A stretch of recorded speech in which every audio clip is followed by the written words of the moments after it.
Challenge ছুঁড়ে দিল। আজ রাতে সে ওই বাঁশবাগান থেকে বাঁশ কেটে এনে প্রমাণ করে দেবে যে ওখানে কোনো ভূত নেই, আর ভূত বলে কিছু হয় না। পল্টু হন হন করে ক্লাব ঘর থেকে বেরিয়ে গেল। পল্টুর এই জেদ দেখে হারাধন খুড়ো আর বাকিরা সবাই একে অপরের মুখ দেখাদেখি করতে লাগল। চিন্তার একটা আবছা ছায়া যেন ক্লাব ঘরে থাকা সবার উপর ছড়িয়ে পড়ল। ও খুড়ো, কি হবে গো? পল্টু তো হন হন করে চলে গেল জেদ দেখিয়ে। যা পারে করুক, ঢ্যামনাটাকে বারবার বারণ করলেও একটা কথা শুনল না। এবার মরবে ভূতের হাতে। গ্রামের শেষ প্রান্তে বাঁশবাগান। ঘন অন্ধকার বাঁশ ঝাড়ের দিকে যেতে ঠান্ডাটা যেন আরো কয়েকগুণ বেড়ে গেল। পল্টুর টর্চের আলোয় শুধু শুকনো পাতা আর আগাছা দেখা যাচ্ছে। সে বাঁশ বাগানের ভেতর প্রবেশ করল। বাঁশ ঝাড়ের পাতাগুলো রাতের বাতাসে এক অদ্ভুত শব্দ করছে।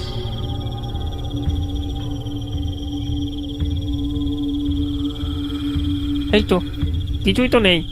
ওই বুড়োটা সবেতেই বেশি বেশি ভূত ভূত করে গ্রামের লোকগুলোর মাথা খেলো।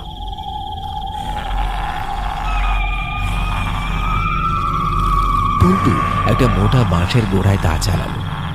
ঠক ঠক শব্দে বাঁশ কাটার আওয়াজ নিস্তব্ধতা ভেঙে দিল। একটা বাঁশ কাটলো, তারপর আরেকটা। বাঁশ দুটো কাঁধে তুলে নিতেই হঠাৎ তার মনে হলো কেউ যেন তার নাম ধরে ডাকছে, খুব মৃদু স্বরে। পল্টু, ও পল্টু, পল্টু, ও পল্টু। কে কে ওখানে? পল্টু টর্চ ঘুরিয়ে দেখল আশেপাশে কেউ নেই, শুধু রাতের বাতাসে শোঁ শোঁ শব্দ আর বাঁশ পাতার খসখস আওয়াজ। কই, কেউ তো নেই। নিশ্চয়ই বুড়োগুলো লুকিয়ে লুকিয়ে ভয় দেখাচ্ছে।